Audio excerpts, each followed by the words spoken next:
સૌથી પહેલા તો સ્પષ્ટ રૂપે આપણે આજના દિવસે સમજી લઈએ કે અત્યારે તમારું જીવન જેવી રીતે ચાલી રહેલું છે, શું એવું જીવન છે તમને પસંદ છે? તો સ્પષ્ટ રૂપે આન્સર આવે છે કે નહીં, અત્યારે જેવું જીવન ચાલી રહેલું છે એવું જીવન પસંદ નથી. ઘણી બધી લોટ્સ ઓફ પ્રોબ્લેમ છે જીવનમાં કે જેને બદલવાની જરૂર છે, જેને કન્વર્ટ કરવાની જરૂર છે એક બેસ્ટ ક્વોલિટીની દિશામાં. માય ડિયર, તમે સ્પષ્ટ રૂપે જીવનનો વાત સમજી લેજો કે આ દુનિયામાં ઉર્જા તો મોજૂદ જ છે, પરંતુ તમે જ્યારથી એ ઉર્જાને એટ્રેક્ટ કરશો, તમે જ્યારથી એ ફ્રીક્વન્સીને એટ્રેક્ટ કરશો, સિમિલર ફ્રીક્વન્સીની બધી જ વસ્તુઓ છે એ એટ્રેક્ટ થવા મળશે. You C in your daily life કે ઘણી વખત તમને જે જમવાની ઈચ્છા હોય એ જ જમવાનું છે, ઘણી વખત સાંજ થાય તો એ તમારી સામે હોય. Why? Because attract same frequency my dear. તમે જ્યારે શ્રેષ્ઠ ક્વોલિટીના નિર્ણય કરશો કે હવે છે એ જીવન બદલવાનું થાય છે, હવે છે જેવી રીતે અત્યાર સુધીનું જીવન વીત્યું છે એવું જીવન નથી જીવવાનું થતું, અત્યારે છે જે મારી પરિસ્થિતિ છે આવનારા 10 વર્ષમાં છે મારી એ પરિસ્થિતિ ના આવવી જોઈએ, અને એ પરિસ્થિતિને બદલવા માટે અત્યારે હું શું કરી શકું? C, make a 6-day schedule. 6 દિવસનો તમારો ચાર્ટ બતાવો. ફર્સ્ટ ડે તમે જે એક્ટિવિટીઝ કરો છો, તમને એમ લાગે છે પોતાની જાત સાથે બેસીને વાતચીત કરો છો કે શું બદલવાની જરૂર છે, કેટલી કલાક મેં ઇન્સ્ટાગ્રામ યુઝ કર્યું છે, કેટલી કલાક છે ઓલ ઓવર ફોનમાં ટાઈમ સ્પેન્ડ કર્યો છે, કેટલી કલાક મિત્રો સાથે જે ટાઈમ સ્પેન્ડ કર્યો છે, અને પછી કેલ્ક્યુલેટ કરો કે શું હું જે આટલો જે ટાઈમ સ્પેન્ડ કરી રહ્યો છું, શું એ વર્થ ઇટ છે, શું એ યોગ્ય છે, અને જેટલો પણ ટાઈમ છે મેં પસાર કર્યો છે, શું આ ટાઈમ છે આનાથી કોઈ પણ સારી જગ્યા ઉપર છે સ્પેન્ડ કરી શકાય છે, ખર્ચી શકાય છે. બેસ્ટ ક્વોલિટીની રીતે તમારું બ્રેઇન વર્ક કરે એટલે બધી જ વસ્તુ બેલેન્સમાં હોવી જરૂરી છે. નો ડાઉટ તમારી પાસે કામ હોય ત્યારે આખી રાત જાગીને કામ કરવું પડે, કોઈ શંકાને સ્થાન નથી. તમારી પાસે બેસ્ટ ક્વોલિટીની ડાયટ ન હોય તો એને કન્વર્ટ કરવી પડે બેસ્ટ ક્વોલિટીની ડાયટમાં, પ્રોટીનમાં કન્વર્ટ કરવી પડે, ઓલ મલ્ટીવિટામિન્સમાં છે કન્વર્ટ કરવી પડે.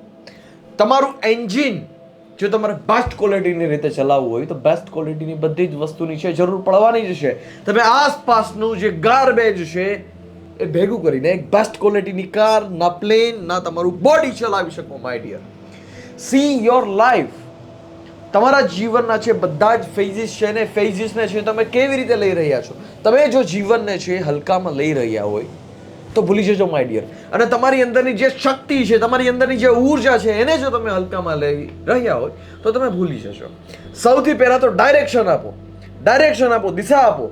દિશા વગરનું જીવન છે એ તમને ક્યાંય નહીં લઈ જાય, ખાલી એક જગ્યા ઉપર લઈ જશે, એ બરબાદી ઉપર તમને લઈ જશે. C your direction. જ્યારે આપણે વાત કરતા હોય સેલ્ફ ટોકરી, એવરી ડે માટે છે 6 ડે નું સ્કેડ્યુલ બનાવો. આખા દિવસમાં તમે શું કરો છો એને નોટ ડાઉન કરો. અવશ્ય આ એટલા લોકો માટે જરૂરી છે, આ એના માટે જરૂરી છે કે જે લોકો સ્પષ્ટ રૂપે છે પોતાનું જીવન બદલવા માંગે છે. એવા લોકો માટે બિલકુલ નથી.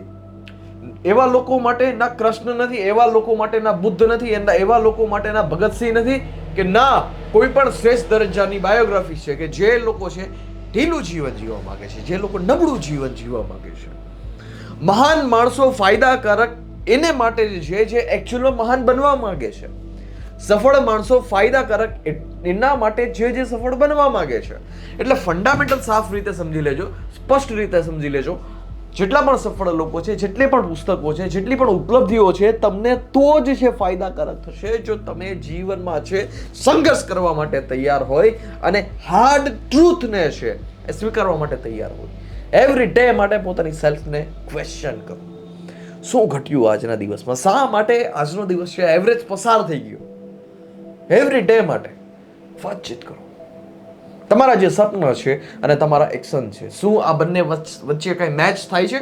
તમારા જે એક્શન છે અને તમારા જે સપના છે, સપના મોટા બધા છે, big dreams, but no action. It's like you sit in Rolls Royce and you speak like a dustbin. It's a simple fundamental. You sit in Rolls Royce and you speak like a dustbin. It is the not possible, my dear. It is the not possible. તમારા જીવનની તમે ઉર્જા જો, તમારા જીવનના તમે ડેઈલીના ચુનાવ જો, તમારા જીવનના ડેઈલીના નિર્ણય જો, જો તમારી જાતને સ્પષ્ટ રૂપે પૂરેપૂરી કે જ્યારે છે તમે કામ કરવા બેસો છો, ક્યાં ક્યાં વિચાર સતાવે છે ને પછી એ જગ્યા ઉપર ફોકસ કરો કે આ જે વિચાર સતાવે છે આની પાછળનું રીઝન શું છે, કયા લોકોને હું મળ્યો છું, શું જમવાનું છે એ મેં જમ્યું છે, કઈ પરિસ્થિતિ છે જે મને મજબૂર કરે છે કે હું જ્યારે કામ કરવા બેસું છું ત્યારે મને લોટ્સ ઓફ વિચાર આવે છે અને એ વિચાર મને કામ કરવા નથી દેતા. C your life first of all. તમારું જીવન જો તમે સ્પષ્ટ રૂપે નહીં જોઈ શકતા તો કેવી રીતે તમે અનુમાન લગાવી શકો કે તમે તમારા સપના છે પૂરા કરી શકશો? કેવી રીતે અનુમાન લગાવી શકો કે તમારી અંદર શ્રેષ્ઠ વિચાર આવી શકે? કેવી રીતે તમે અનુમાન લગાવી શકો કે હવે છે જીવન બદલવાનું થાય છે? ઓલ ધ નોલેજ ફક્ત અને ફક્ત એના માટે જ છે જે બેસ્ટ ક્વોલિટીનો યોદ્ધા બનવા માંગે છે. અને જેટલા પણ લોકો યોદ્ધા બનવા માંગે છે એ જ જીવન છે. યોદ્ધા બનવું એ જ જીવન છે, એ જ જીવનનું લક્ષ્ય છે. ઊંચાઈઓની ઊંચાઈઓ પર જવું, અને ઊંચાઈઓની ઊંચાઈઓ પર ત્યારે જ જશું કે જ્યારે આપણે સંઘર્ષને જીવનમાં પસંદ કરશું.